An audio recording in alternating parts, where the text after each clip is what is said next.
Evangelho de Marcos, capítulo 3, nós vamos retomar a nossa série aqui em Marcos.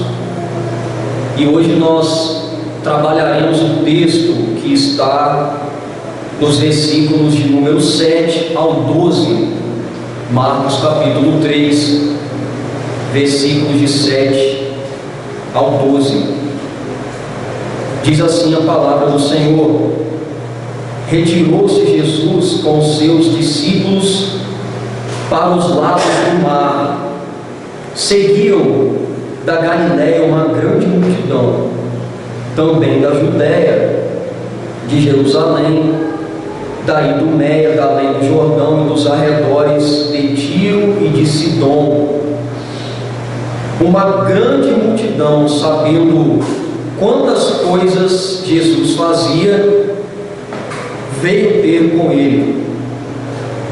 Então recomendou a seus discípulos que sempre lhe tivessem pronto um barquinho por causa da multidão, a fim de não comprimirem, pois curava a muitos, de modo que todos os que padeciam de qualquer enfermidade se arrojavam a ele para o tocar. Também os espíritos imundos, quando viam, prostravam-se diante dele e exclamavam: Tu és o Filho de Deus. Mas Jesus lhes advertia severamente que não o expusessem à publicidade. Oremos. Senhor, obrigado pela leitura desse texto. Que o Senhor nesse momento possa trabalhar poderosamente nos nossos corações, nos ajude a compreender o que a Tua palavra está dizendo aqui no Evangelho de Marcos, mas que não fique apenas no conhecimento intelectual, que o Senhor possa operar também em nossos corações, salvando, curando, libertando, edificando, santificando a Tua igreja, Pai, em nome do Senhor. Seja o nosso auxílio, tenha misericórdia de nós, ilumina nossa mente, trabalha no nosso coração, em nome de Jesus, Pai. Assim nós lhe pedimos e lhe agradecemos. Amém. Este Evangelho, ele foi escrito por um homem chamado João Marcos, nos anos de 62 a 69 depois de Cristo, e ele foi escrito para crentes que estavam sendo perseguidos por causa da fé cristã. Marcos queria encorajar esses crentes a continuarem firmes na caminhada, e também para mostrar ao mundo daquela época que Jesus Cristo era o poderoso Messias aguardado de Deus para salvar o seu povo. Na passagem anterior, em que Jesus curou o homem da mão ressequida, seca, no dia de sábado, nós pudemos ver os efeitos, as consequências da lei do amor de Cristo, quando Ele demonstra amor por aquele homem e cura aquele homem na frente de todas aquelas pessoas, inclusive na frente de homens hipócritas, falsos e meramente religiosos, quando esses homens que não aceitavam que o bem fosse feito no dia de sábado, esses homens foram desmascarados e o bem foi praticado por Cristo sem hesitação. Assim nós concluímos uma série de 5 embates entre o Senhor contra esses fariseus, esses religiosos, no capítulo 3, versículos de 1 a 6. Hoje nós não veremos Jesus debatendo com esses homens com essa elite religiosa, mas nós vamos ver Jesus indo ao mar com seus discípulos e seguido por uma multidão, onde curou muitos enfermos e demonstrou domínio sobre forças demoníacas. Aqui, capítulo 3, versículos de 7 a 12. Jesus se retirou ao mar com os seus discípulos e recebeu ali, naquela ocasião, gente de toda parte, demonstrando compaixão, amor, misericórdia e cuidado diante da miséria humana. Assim sendo, o Senhor, Ele se compadece de todo aquele que vai a Ele, que corre a Ele sem demora, em humildade e fé. Desse modo pregarei sobre o ministério compassivo de Jesus. Como Jesus age em seu ministério compassivo. Jesus age em primeiro lugar curando doenças em favor dos que vão até Ele. Como você pode ver aí na sua Bíblia, nos versículos de número 7 a 10, que diz assim: retirou-se Jesus com os seus discípulos para os lados do mar. Seguiu da Galiléia uma grande multidão, também da Judéia, de Jerusalém, da Idumeia, da além do Jordão, e dos arredores de Tiro e de Sidom, uma grande multidão. Sabendo quantas coisas Jesus fazia, veio ter com ele. Então recomendou aos seus discípulos que sempre lhe tivesse pronto um barquinho, por causa da multidão, a fim de não comprimirem, pois curava a muitos, de modo que todos os que padeciam de qualquer enfermidade se arrojavam a ele para o tocar. Após Jesus enfrentar uma série de embates desgastantes, sendo confrontado por 5 vezes até aqui pelos escribas e fariseus, homens legalistas, hipócritas, que queriam apenas encontrar uma falha em Jesus para lhe fazer mal, Jesus agora vai à praia. E Jesus foi até o mar,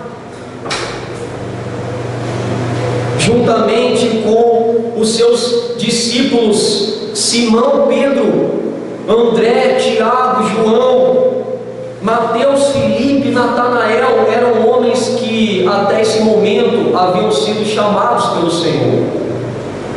Mas Jesus não foi à praia para passear, contudo, para dar continuidade ao seu ministério. Ele queria um pouco de sossego, ele queria ficar um pouco longe daqueles homens que ficavam o confrontando. E ele, como nós veremos no próximo sermão em Marcos, ele está pronto aqui para escolher os seus 12 apóstolos a dedo. Os versículos 7 e 8 ainda nos informam que Jesus foi seguido por uma grande multidão. E eu peço que durante o sermão você possa criar essa imagem na sua mente: Jesus indo à praia com seus discípulos e uma grande multidão seguindo Jesus. Gente de várias etnias, de todo tipo, de todas as partes. Como diz o texto aí, havia gente do norte, gentios de Tiro, Sidom, os edomitas da Judéia, descendentes de Esaú,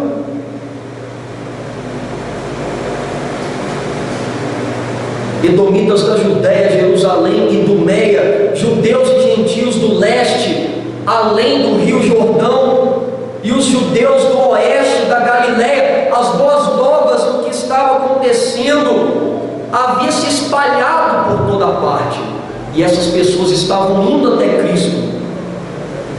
Os milagres operados por ele estavam atraindo uma grande multidão, pessoas que estavam buscando cura para si e para os seus familiares também. Isaías, o profeta Isaías, 700 anos antes de Jesus Cristo, já havia profetizado isso, que ele seria luz para os gentios e a salvação de Deus até a extremidade da terra. Isaías 49:6. E aqueles que estavam ouvindo falar de Cristo agora queriam ter um encontro com ele. No versículo 9, como você pode acompanhar aí, nós vemos Jesus fazendo um pedido aos apóstolos. Ele diz assim: eu preciso de um barquinho para que ele pudesse subir nele e não ser comprimido, esmagado pela multidão. É interessante ver que, embora Jesus ele fosse homem, ele também era Deus, e a sua humanidade aqui, ela é revelada nesse texto de maneira surpreendente, porque Jesus ele pede um barquinho, demonstrando a providência, o cuidado que ele tinha com a sua própria vida, porque ainda não havia chegado a hora dele padecer. Então ele pediu o barquinho. Todavia, o pedido de Jesus ainda nos revela que ele não era um mero curandeiro que ficava caminhando por aquela região, apenas curando as pessoas por curar. Observe, embora Jesus curasse, a prioridade do seu ministério era a pregação da palavra. Então ele estava pronto para subir naquele barcos de pesca, e poder pregar a palavra para aquelas pessoas que estavam indo até ele. Pregar o que, pastor? O reino de Deus, o evangelho, para um povo que estava doente, sim, endemoniado, sim, mas que estava, em primeiro lugar, espiritualmente morto, para que eles não pudessem apenas ser curados das suas doenças físicas, no entanto, do seu pecado e da sua morte espiritual quando criam nele. Jesus, muito além das curas físicas, estava preocupado com a cura das almas, a salvação daquelas pessoas que estavam indo até ele. É por isso que ele pregava, e os milagres evidenciavam que a pregação era verdadeira. O versículo 10 diz que Jesus curava a muitos: leprosos, pessoas com doenças de pele, apodrecendo em vida, cegos, pessoas que nunca viram a luz, eram curados e tinham o privilégio de ver o Senhor da luz. Mudos, deficientes físicos e mentais, curava homens, mulheres e crianças de todas as idades e de toda sorte de doenças. Jesus estava ali curando essas pessoas, e o texto conclui dizendo que eles se arrojavam a ele para o tocar. Eles ficavam se empurrando e se lançando sobre Cristo, na expectativa de tocar Cristo e ser curado por ele. Jesus, por meio do seu ministério compassivo, curava muitos, não alguns, não a uns poucos, porém a muitos. Queridos, todos nós pertencemos a esta família humana, a esta família carente, necessitada. Todos nós necessitamos de Cristo, de cura para a alma, cura das nossas mazelas. Mas infelizmente nem todos reconhecem a necessidade que tem de Jesus. Infelizmente. Jesus é poderoso, meus irmãos, para nos curar de enfermidades até os dias de hoje e para sempre, porque o mesmo Cristo que curava antes, Ele pode curar hoje, e Ele sempre poderá, como está escrito em Hebreus 13:8. Jesus Cristo é o mesmo ontem e hoje e eternamente será. Se Ele curava no passado, Ele também pode curar no presente. Certamente Ele é o médico dos médicos. De igual modo, Ele pode nos curar da nossa mazela espiritual, como está em 1 Pedro 2:24, carregando em seu corpo sobre o madeiro os nossos pecados, para que nós, mortos para os pecados, vivamos para a justiça. Por suas chagas nós fomos sarados. O Senhor Jesus Cristo, Ele é o único capaz de sarar a doença letal na vida do homem, o pecado e a morte, trazendo-os à vida por meio da fé nele. Como diz João 11:25-26, eu sou a ressurreição e a vida, quem crê em mim, ainda que morra, viverá, e todo que vive e crê em mim não morrerá eternamente. E ele continua, crê isto, o próprio Senhor declarou: todo o que o Pai me dá virá a mim, e o que vem a mim de nenhuma maneira o lançarei fora. Aqueles que enxergam e compreendem a sua necessidade espiritual e vai a Cristo, é salvo, é curado, porque todos a que um Pai soberanamente leva até Cristo é curado, é sarado, é salvo por Ele. João 6:37 diz acerca dessa verdade. Além disso, temos que aprender a buscá-lo, irmãos, não por aquilo que Ele pode fazer por nós, em nosso benefício. Temos que buscá-lo por aquilo que Cristo é, o Deus encarnado que veio trazer salvação para todo aquele que nele crê. Além de Jesus agir em seu ministério compassivo, curando as doenças em favor dos que vão até Ele, como Jesus age? Em segundo e último lugar, Ele age subjugando os demônios em favor dos que vão até Ele, subjugando, mostrando o seu domínio, a sua autoridade, o seu poder sobre os demônios em favor dos que vão até Ele, como está aí na palavra, versículos 11-12. Olhe para a sua Bíblia. Também os espíritos imundos, quando viam, prostravam-se diante dele e exclamavam: Tu és o Filho de Deus.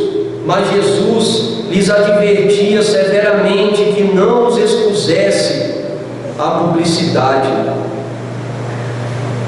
O versículo 11 começa nos dizendo que, em meio àquela situação em que Jesus curava a muitos, os espíritos imundos, os demônios, ao verem Jesus, se prostravam aos seus pés e bradavam: Tu és o Filho de Deus. E muitos hoje têm dificuldades em dizer que Jesus é o Filho de Deus, e até os demônios aqui reconheceram isso e bradaram em alta voz. Enquanto as multidões caíam sobre Jesus, os demônios se curvavam em sua presença. E naquele momento, além de Jesus expulsar uma série de demônios, ele estava subjugando, mostrando a sua autoridade, o seu poder sobre o mundo, mal. As pessoas endemoniadas, tomadas por seres espiritualmente sujos, maus em si mesmos, que eram incitadas por eles a cometerem o mal, se curvavam diante de Jesus e declaravam em alta voz que Ele era o verdadeiro Filho do Altíssimo. É uma cena assombrosa, uma grande multidão indo, muitas pessoas indo, endemoniadas em direção a Jesus e se prostrando e bradando na sua presença: Tu és o Filho do Altíssimo. Foi isso que estava acontecendo. Pessoas com as suas vidas completamente escravizadas, atormentadas, tomadas por esses demônios aqui, que incitavam essas pessoas a fazerem o mal, pessoas que tinham uma vida completamente perdida e que faziam o mal, incitadas por esses seres, iam até Cristo com a confissão de que Jesus era o Filho de Deus. Elas, tomadas pelos demônios, não queriam dizer que Ele era apenas um anjo, como muitos creem. Jesus não era apenas um anjo. Ou que Filho de Deus se refere a Israel, ou a um Filho de Deus como nós que cremos, que estamos aqui, que creu no Senhor, foi adotado na família de Deus. Cada crente em Cristo, não é isso que eles estavam querendo dizer, mas quando os demônios gritavam que Ele era o Filho de Deus, eles se referiam a Jesus em um sentido único e especial. Eles declaravam publicamente a plena divindade de Jesus.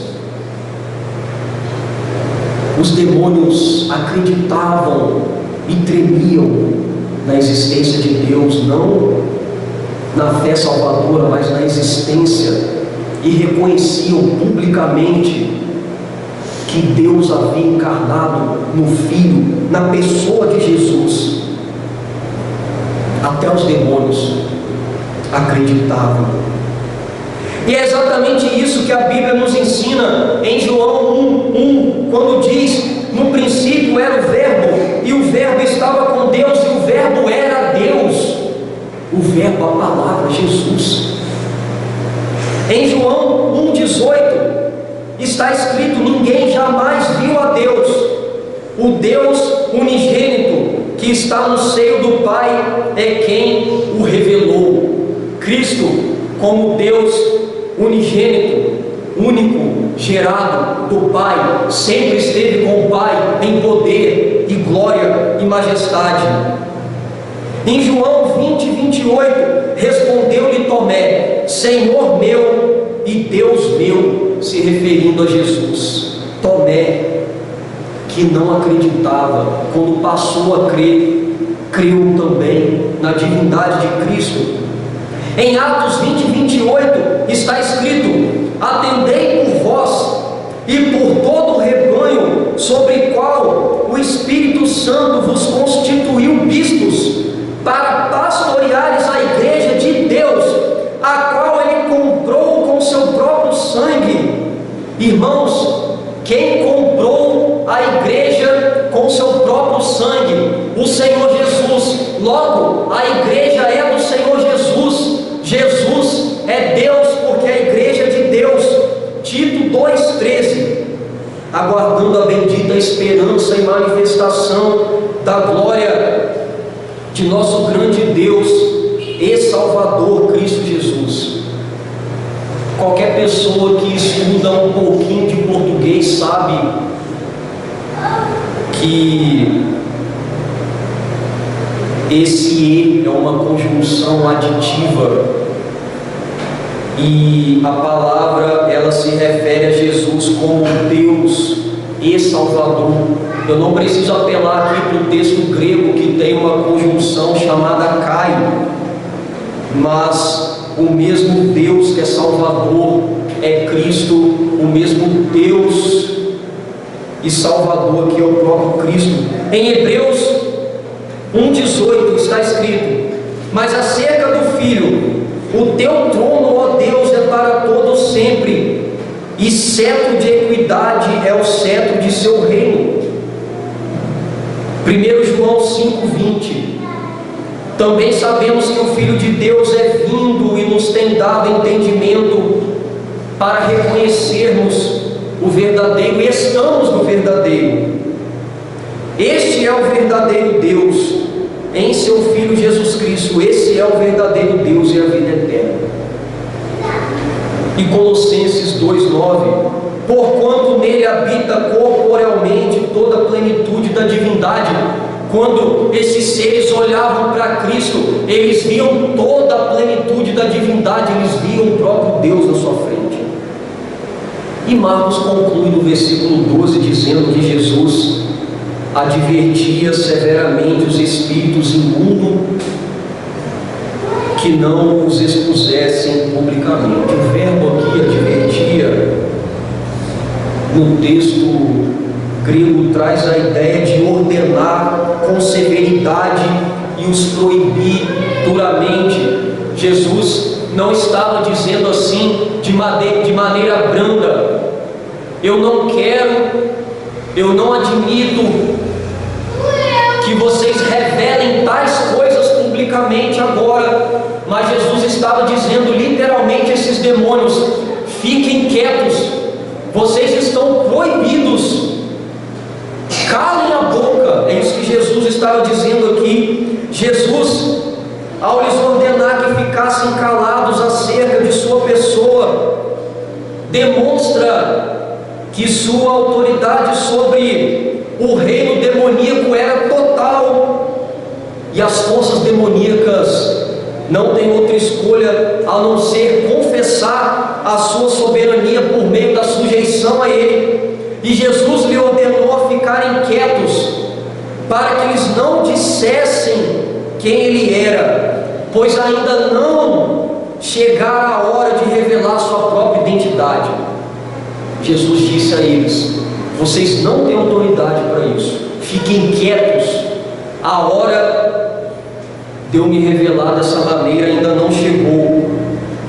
E os demônios certamente não eram o meio apropriado para essa revelação. O próprio Deus estava pregando o Evangelho e preparando seus apóstolos para pregar o Evangelho, não os anjos, muito menos esses espíritos imundos. Jesus disse: fiquem quietos.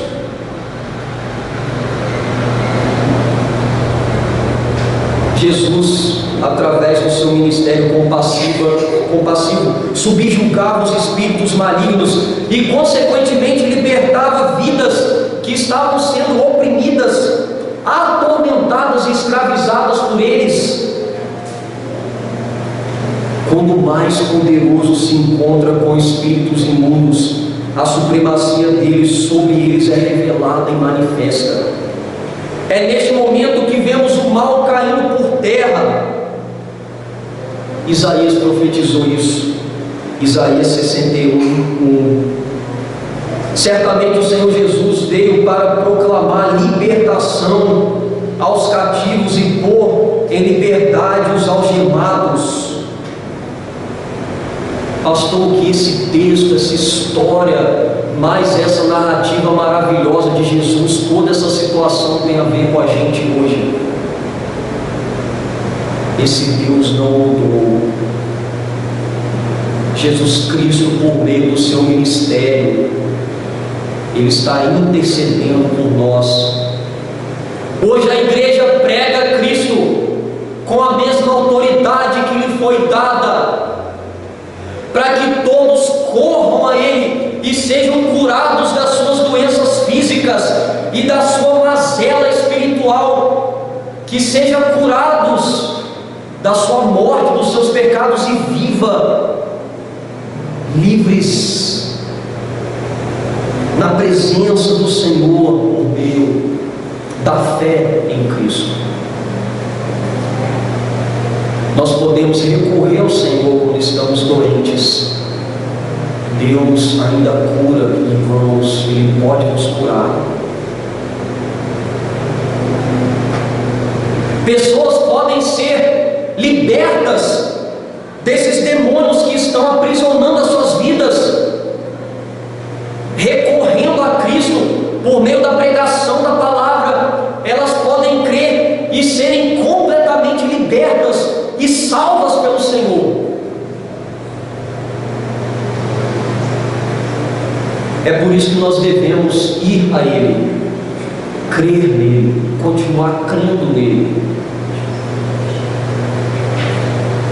E nós também, como igreja do Senhor, podemos pregar essa cura, pregar essa libertação, pregar essa salvação a todos aqueles que estão lá fora, doentes, necessitando de ouvir o Evangelho para que sejam sarados e libertos, salvos pela fé em Jesus. Esse é o dever da igreja. Jesus fazia isso por graça, e Ele continua fazendo até hoje, por graça, favor imerecido. Ninguém precisava pagar nada para ser curado, irmãos.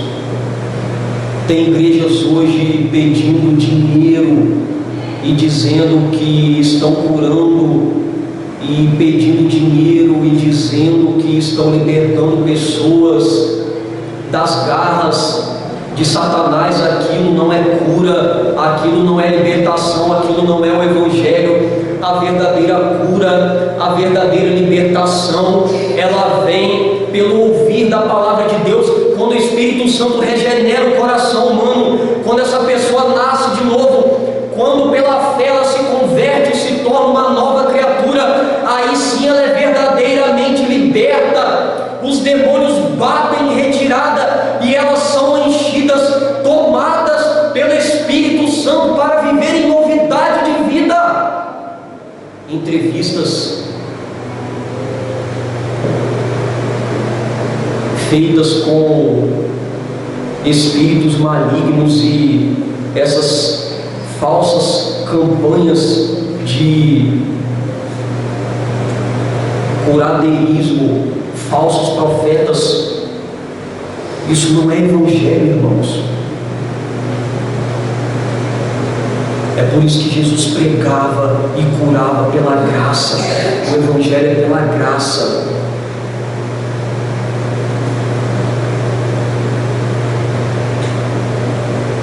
Existem pessoas doentes lá fora, necessitando de curas físicas e principalmente espiritual. Existem pessoas endemoniadas lá fora que estão vivendo uma vida completamente deplorável, independente se elas vão crer ou não, se vão correr a Cristo ou não, se vão buscá-lo e tê-lo como Senhor e Salvador da vida delas.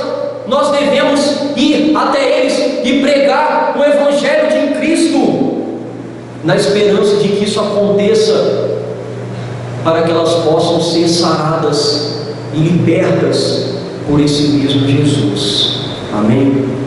Fique de pé, eu quero orar por você nesse momento.